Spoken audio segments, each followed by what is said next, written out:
Odellin here. You have destroyed our life. My sister yelled at me 2 weeks ago in front of our parents, who nodded in agreement, almost as if it were factual. I simply walked out, clutching my luggage, and remained silent. I did not shout or weep. On the other hand, this morning, I found 14 calls that had gone unanswered when I awoke. They claim they require my services now. Is that all I want to know when you're listening to this, and from what location? Before we go any farther, make your mark, because it's possible that you were also deleted, but then they realized they needed you, even though it was getting dark outside. The air within the house felt much thicker. Sitting elegantly on the arm of the family's plush cream sofa, my sister Seraphine's ring light cast a halo of light about her. Something about reaching 50,000 social media followers was nearing the end of her live video. Sitting close by, my folks nodded in agreement as if she had recently earned a doctorate. I stood in the hallway separating the kitchen and living room, holding a mug of tea that had been microwaved twice and was chipped. In the past hour, not a single person had brought me up. It wasn't unexpected. My skill at disappearing into the background had reached expert level. Even the walls seemed to notice me at times, and I wondered whether it was just me, and then it transiered. As Seraphine's voice soared half a tone higher, the laptop screen flashed. No way. Not right now. Her meticulously manicured grin drooped. For some reason, this seems to always occur in your presence. Her wrath echoed across the room and sliced me to ribbons as she lost her temper. I blinked in shock. "Excuse me, Odellin. Your very breathing is a source of anxiety for me." Barked she did. "You disrupt my energy, half expecting anyone, to point it out." I glanced around. Incredibly bad. My mom, on the other hand, got to her feet and brushed the imaginary lint off her lap. Verena calmly stated that she is not incorrect. You always seem to find a way to sabotage wonderful things. She will never be the same. Really, you've messed with ours as well. Nothing came out of my father's mouth. As if this were too familiar and tiring, he simply rubbed the bridge of his nose. A flush developed at the back of my neck. My tone was calm. Not a tear escaped my eye. I remained completely defenseless. I decided to turn around instead. After they reluctantly granted me use of the guest bedroom to think things out, I walked down the hall to get there. The door stuck shut, just as it was about to close. There was a subtle odor of dust and old air freshener in the carpet. With a robotic, low-key motion, I stuffed a few necessities into a bag I hadn't opened since my undergraduate days. I failed to bring any emotional items. Out with the framed pictures. Not a single card. There are no letters. When I discovered no one was reading my writings, I stopped doing it years ago. I hurried out the door after 15 minutes. Nobody wanted to know my destination. My return was not inquired about. Only a gentle murmur escaped the street, the kind of calm that follows an altercation in which words lash out more forcefully than physical blows. The fluorescent lights of the gas station hummed as I went the 2 blocks down to them. I stocked up on water and granola bars, mostly out of habit rather than actual hunger. Was the bus still operating? I inquired of the cashier. The final one will be in 8 minutes. Should he be punctual? Actually, he wasn't. Still, I persisted in waiting. Cradling my hands in my coat pockets and my rucksack like a life raft between my legs as I sat on the chilly metal seat. I got on the bus without looking back as soon as it appeared. Downtown Charlotte felt farther away than it actually was on the way there. I maintained a low profile as I watched the city lights smear like paint. Interactions were avoided. It felt reassuring in a way. I hopped off at the last stop and strolled a couple of blocks to a little beige motel with blinking neon signs. Once all other possibilities have been exhausted, this is the kind of spot you should visit. Maybe even more competent individuals. No one from the front desk inquired. He then presented me with a key that bore a number that had been marked over and scratched off. Should I pay with cash or a card? Without looking away from the reality show playing in the background, he whispered something. My final $42 were returned to me. There was an unpleasant aroma in the room, like stale smoke and some unidentifiable cleaning solution. Sitting on the edge of the mattress, I set my bag down close to the base of the bed, creaking beneath me. It was audible in the stillness. I retained my clothing. Not a tear escaped my eye. Above me, I gazed at the water stain on the ceiling.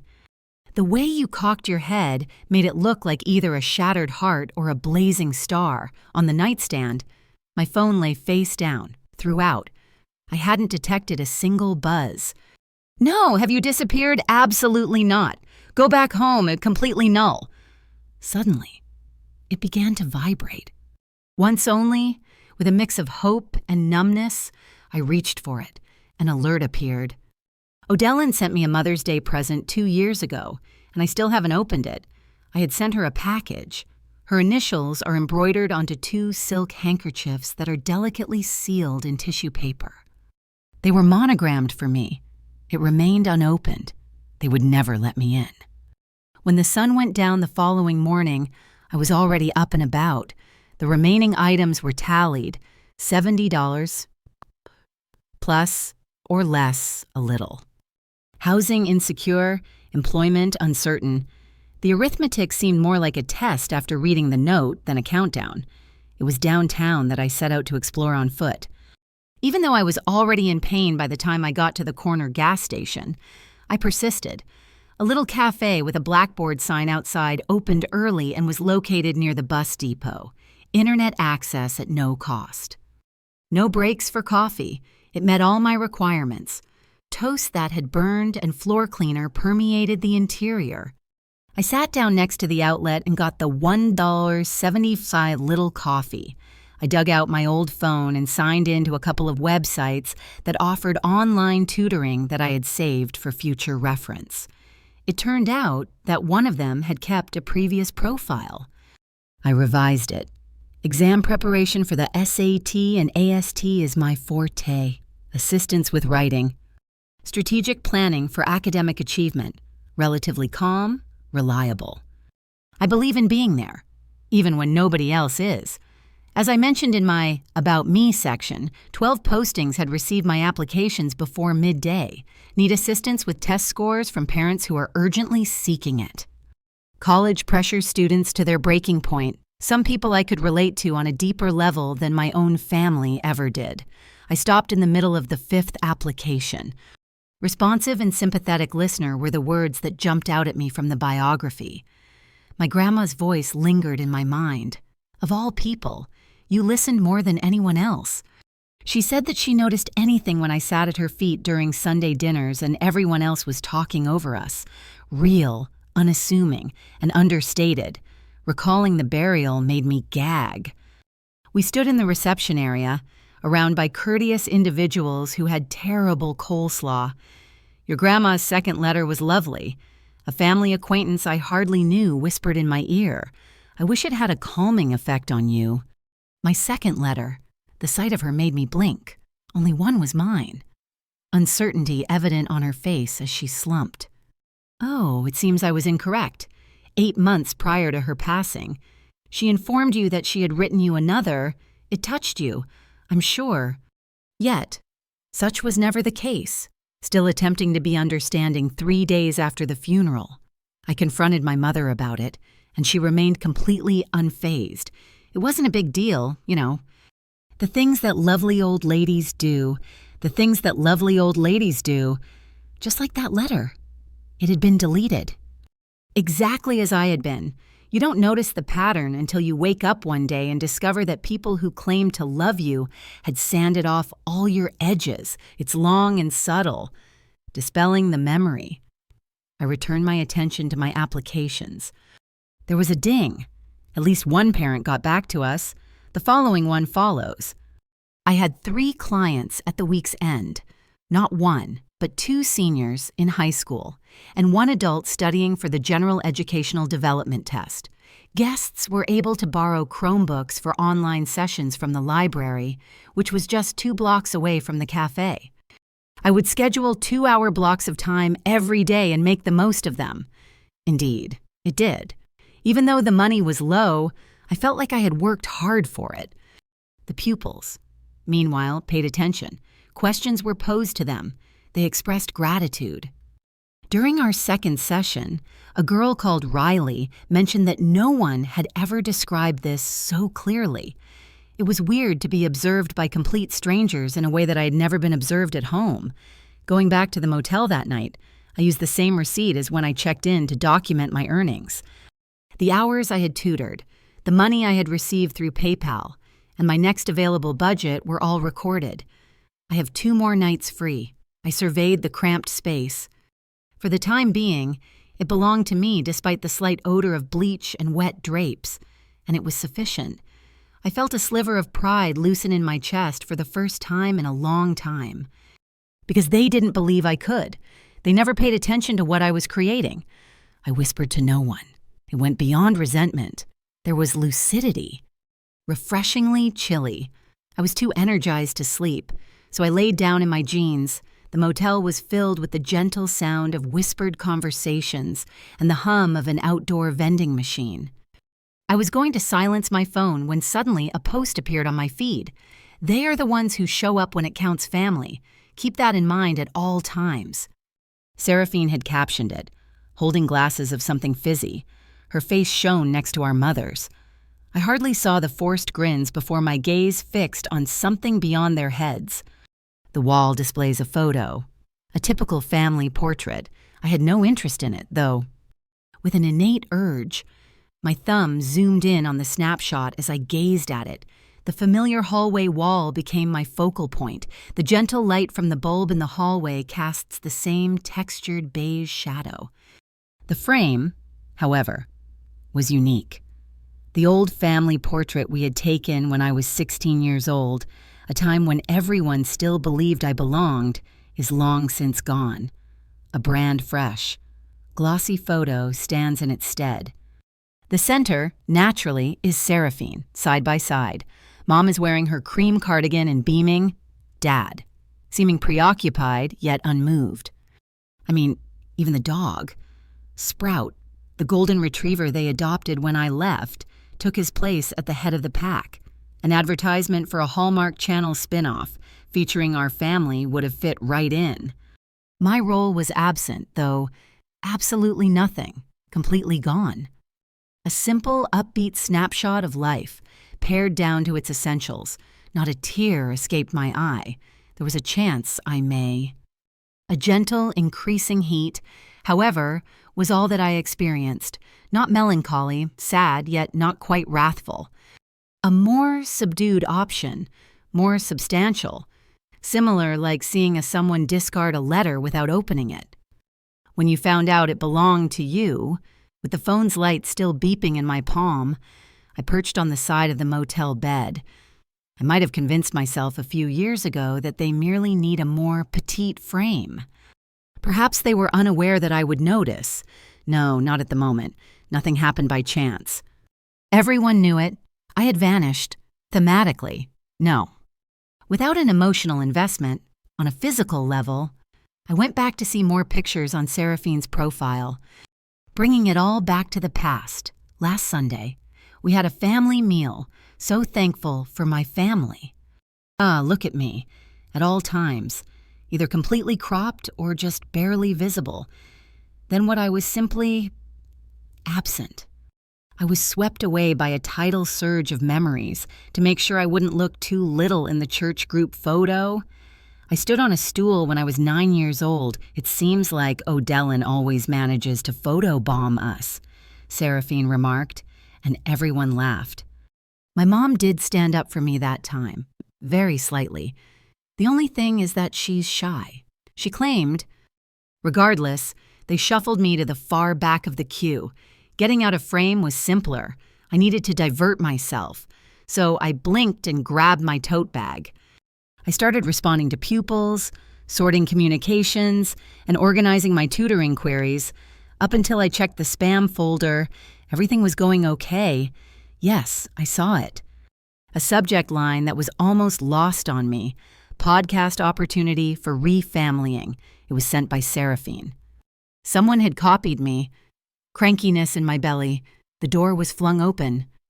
A brief business letter to a public relations representative proposing an episode exploring contemporary family dynamics via the prism of resiliency and the impact of social media. My sister appears towards the very end. Her emotional instability and bitterness are her only flaws. We have no agenda when we speak. Please stay out of it. The family's reputation has been slowly restored over the years. The grip on the phone grew tighter in my hand. The din in my ears was audible. I read the line aloud 3 times, increasing the volume with each repetition. Rebuild. Bitter, unstable. Not a tear escaped my eye. I kept my voice down, so I grabbed a screenshot instead. The following one follows. The next day, I had the email printed off from the library and stuck it to the wall of the motel, alongside Grandma's note. Like a before and after picture, the words lay side by side. I was told I could construct one. The other person thought it was pointless to pay attention to me. My hand reached for a writing implement. I began to sketch it all out on the notepad provided by the motel. Times, remarks, dates, the gradual wiping out. Its terminations, the verbal slurs that had made their way into literature for the first time. It had lost its tiny feeling. It seemed essential. A communication from a SAT prep group in Dallas showed up later that week. They were interested in adding me to their virtual session roster after reviewing my profile. Each student will cost $75. I hadn't seen that many in a long time. The end of my reliance on dollar coffee and hope was in sight. Without any fanfare, I accepted the offer. Keep your expressions neutral, nothing more than a consistent contentment. One that prefers to remain unseen because it isn't necessary to draw attention to itself. The deposit for a studio apartment a little distance away was paid for by Friday night.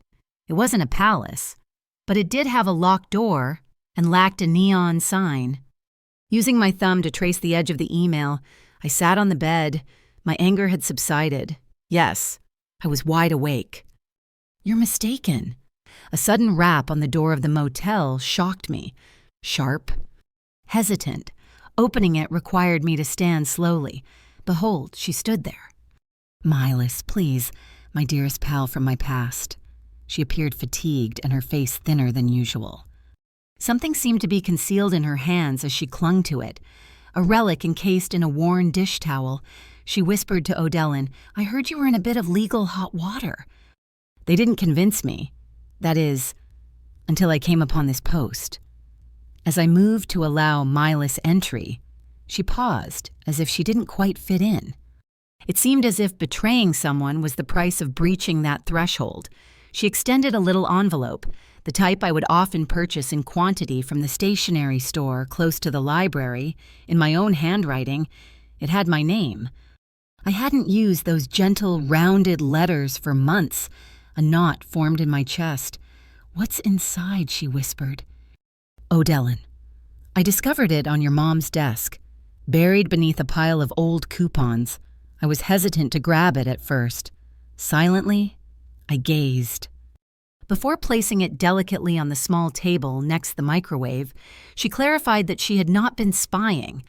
I was on my way to Seraphine to drop off something. In the kitchen, Verena had me wait. It sat there, seemingly meaningless, doing nothing at all. At long last, I took it up. There weren't any creases or tears in the envelope. Last year, when I escorted it to the mailbox, it appeared identical to this year, the birthday of my mom, a gift card to her go-to cafe, accompanied by a handwritten note about the power of second chances, was the culmination of weeks of saving. Regarding giving it another shot, potential healing, it remained unopened. Across from me, Mila took a seat.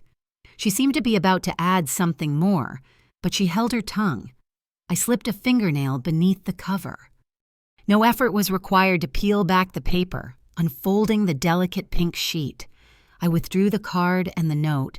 I would like to sit there again if there is still room in your heart for me, Mom. I am not requesting everything. Reminder only. Our Tuesday conversations are a blur. You are missed, Odalyn. With love. It was reread by me. I rewound it afterwards. Nothing came out of my mouth. That is not possible for me. Nothing. Not even the words I texted. Mattered. Very little to crack open. Far too little to be considered wasteful. Ensconced beneath coupons and completely disregarded, it was like a scratch-off that was unsuccessful, at long last. Milas spoke. I uncovered more than that. Several printed documents were slipped out of her bag and placed on the table by her side, a new website for Seraphine. The Happiness School. The name she's giving it is irrelevant. Do you remember when I helped you create all this, I could recognize your voice from a mile away?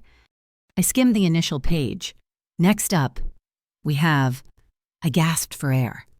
It was all hers. Introduction text. My months of work on the diagnostic rubric had finally paid off. All of my diagrams included same structure in the same color scheme. This time, though, Seraphine's name was on it, her images, the name of her company. According to Milas, she mentioned that you handed it to her. I could tell that wasn't true. That made me giggle. This is one of those brief, labored noises that fade away before they reach your vocal cords. I whispered about my sidebars as well, complete with department titles. I remained motionless, my voice quivering. The betrayal could break more easily with a similar motion. As I took it all in, Milas sat still. She slipped out the door a few hours later, her eyes watering, after embracing me warmly once again. There was complete silence in the room. The low-quality wood paneling served as a backrest while I reclined on the floor. Not a single sound or television channel. The only sounds are those of the pipes creaking every so often and the mini fridge humming. Buzz followed. Suddenly, the screen of the phone sprang to life. There was a missed call. Dear Father.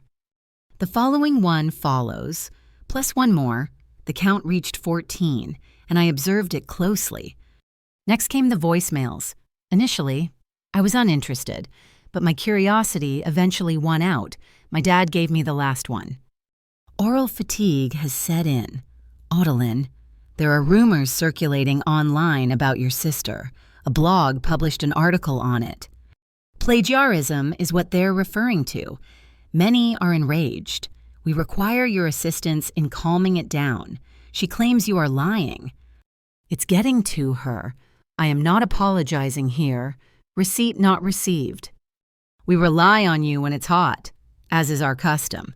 No, I said. Not even an SMS response from me. Sitting there with my phone on my lap, I watched as the screen went from bright to black and back again. The buzzing was like a bug on the verge of slumber, staying put, constantly bothersome.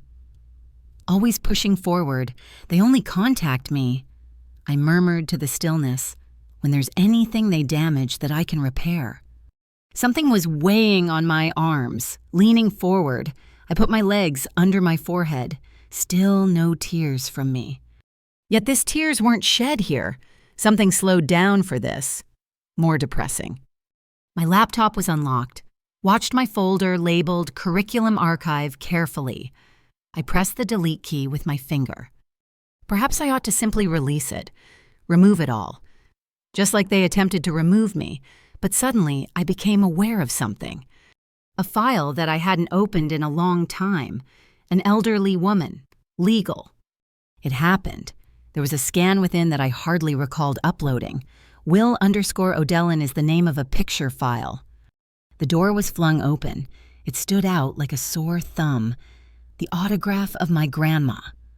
The way she writes, I, Odalyn Shipley, am the only intended beneficiary of her instructional materials.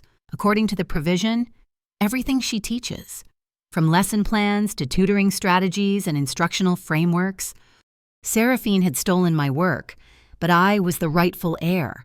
Scanned it was as well. It has been 5 years. Under wraps ever since. The scanned file's weight remained the following morning, as the sun slowly peered through the dusty slats of my little flat, casting a heavenly spotlight on the corners of my computer screen. I fixated on it. The words were there, written with my grandma's meticulous pen, formal and stamped. Odell & Shipley is the exclusive owner of all intellectual property and preparatory curricula that she has created or co-developed. Her protection had been mine. In silence, from a legal standpoint, plus my mom had paid it no mind. In a word, yes.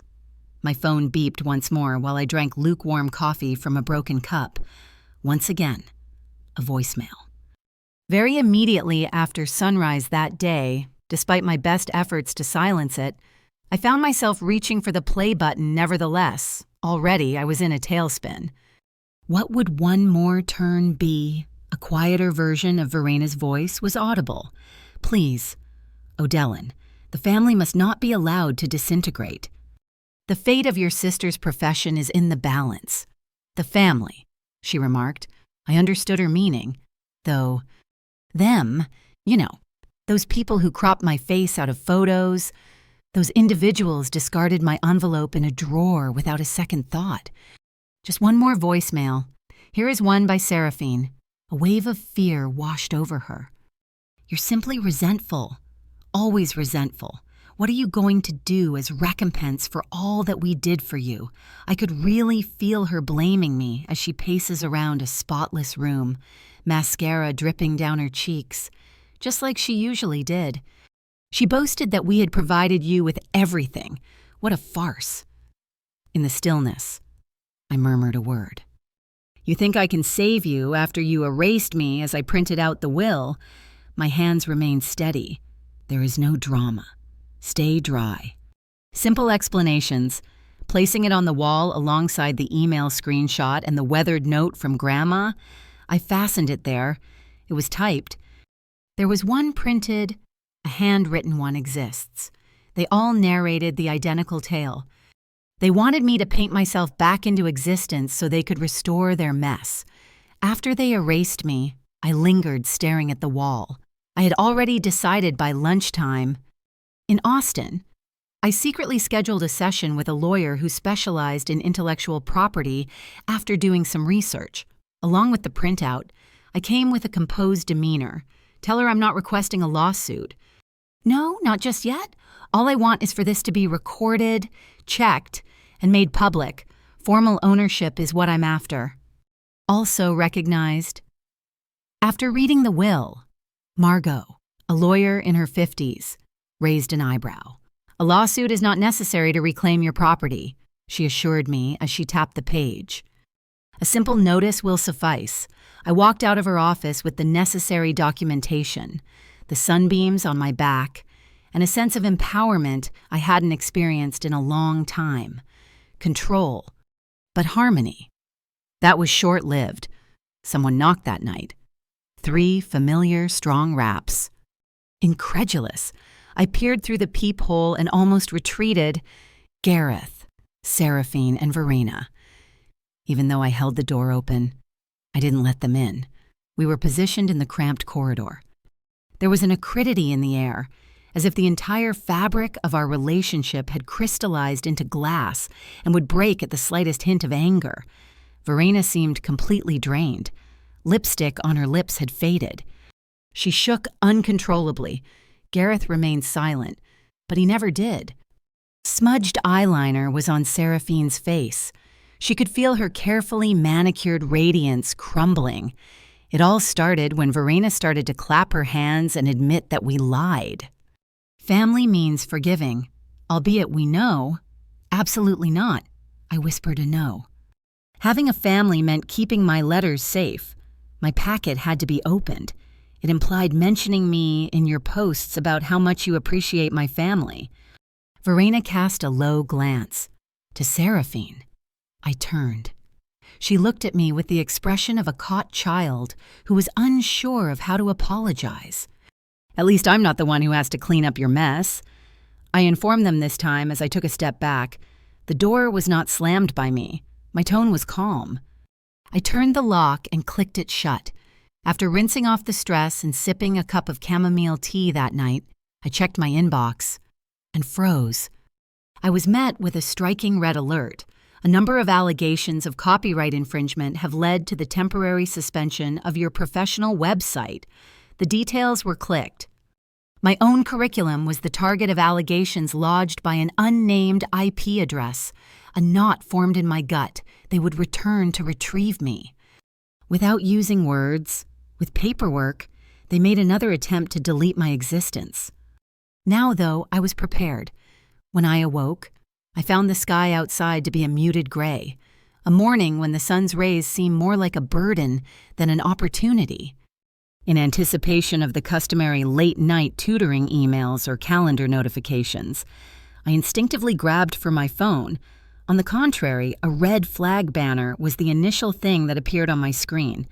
A copyright violation has been reported, and as a result, your website has been temporarily suspended. I sat up, my hands calm and my heart racing.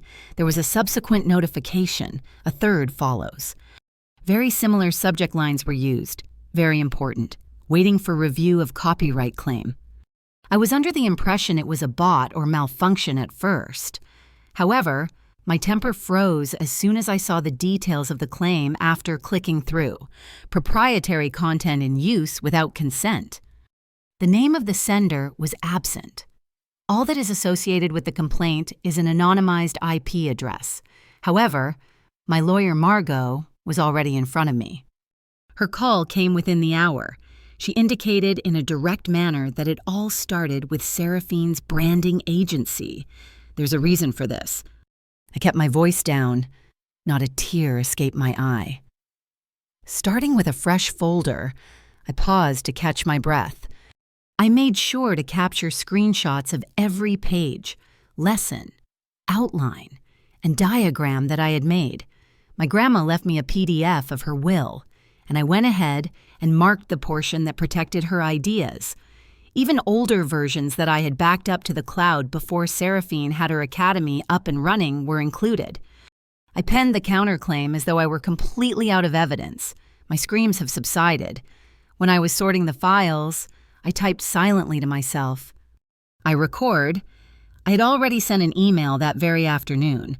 My sincere appreciation goes out to everyone I've worked with as an instructor and to the board that hosts my platform. Not a big deal. There are no false accusations. Message only neat and well-structured. I have provided the original course materials, development drafts, timestamps, and legal rights to the content as confirmed by certified family documents. In order to clear up any confusion that may have arisen recently, your continuing trust is much appreciated. A handful of responses arrived in a matter of minutes. Many expressed their support, some were taken aback. One message, though, completely halted my progress. Your class determined my daughter's destiny, wrote a single mother from Houston with whom I had collaborated in the fall. They can't take this away from you. I printed that one. I hung it on my wall next the will, one document derived from blood, a result of hard work. Put together, they had actual significance. The storm had begun to gather steam by sunset. Neither of us this time. On her main page, Seraphine left a mysterious update. When everything is said and done, people want to claim the glory. Quite amusing, really. Unfortunately, no one on the internet believed it this time. Someone, perhaps an intern she fired without giving it much of a second thought, uploaded images, chat logs, and even early Canva templates that were associated with me and dated back years within the hour. The thread under Seraphine's post became viral in a flash. It seems like this is a classic example of erasure. I don't understand why Odella isn't mentioned anywhere. The family brand is too easily believed by you. I chose not to answer. No, that was unnecessary. My laptop rested on my lap as I reclined on my battered couch, legs tucked beneath me, sipping peppermint tea. It had been a long time since I had felt big. Perpetually, I felt dead, strong. The next thing you knew, Margot gave it another ring at little after 10 o'clock. She spoke carefully of Odalin, "Please don't freak out," with a steady rhythm in my heartbeat. I halted. "Please tell me." An emergency injunction has been requested by Seraphine's team. A permanent blockage of your sight is being attempted. And she paused. A Reddit thread mentioning you is suddenly getting a lot of attention. Therefore, this was their final swing, discourse not included. That is not an expression of regret. Sneak attack. Cautioningly placing my mug on the table, I peered at the documents displayed on the wall. No longer was this a purely personal matter. Anybody might see it. Now it was all-out war. I took my time the following morning before checking my email. With a hiss of the kettle and a deep breath, I brewed coffee to get myself roused. I gingerly cracked open the window and let in a shiver of chilly air. I opened my laptop just after that. We were waiting for the topic line. Cease and desist orders have been issued and are subject to judicial review. I was forewarned by Margot. I was still thrown off by the stark contrast of the black and white version. This wasn't only an issue with my job. I was buried by the move. Copies of the injunction were attached to the communication. "Hi, I am that person." Elective I am taking. The people I teach. Everything froze for a moment. At around the same time, someone forwarded me a Reddit topic that had gone viral. I was initially uninterested. However, I couldn't resist the urge to learn more or perhaps to rebel. After she betrayed me and took all my possessions, my sister turned our family against me. The user ID was not specific. However, the wording Seraphim was the textbook example. The story took a turn. The victim was now her. I had become the envious sister who was seeking vengeance. The criticism was severe. Holy cow. Who the fuck does this to their own family? Feeling ungrateful. It's unbelievable that some people will spill their own blood for the sake of publicity. Almost clicked the close button. The story of Odalin is a deeply emotional reflection on what it means to be erased by the very people who were supposed to love and protect you. For older adults, especially those who have spent a lifetime prioritizing family over self, this story reminds us that blood ties are not always sacred if they come with the cost of self-erasure. Odalin's journey is not just one of betrayal, it's a testament to quiet resilience, to reclaiming identity and value after being dismissed, overlooked, and used. She doesn't fight back with rage, but with clarity, with evidence, with quiet dignity. In a world where age often brings reflection on what we gave and what we received, this story whispers a powerful truth: we are allowed to protect our boundaries, even if it means stepping away from family. We are allowed to say no, to remember the forgotten kindnesses we offered, and to walk forward even when the ones behind us beg us to return, not out of love, but out of need. Odalin reminds us that peace and self-worth are not things to sacrifice at any age, especially not in our later years, when truth and legacy matter most.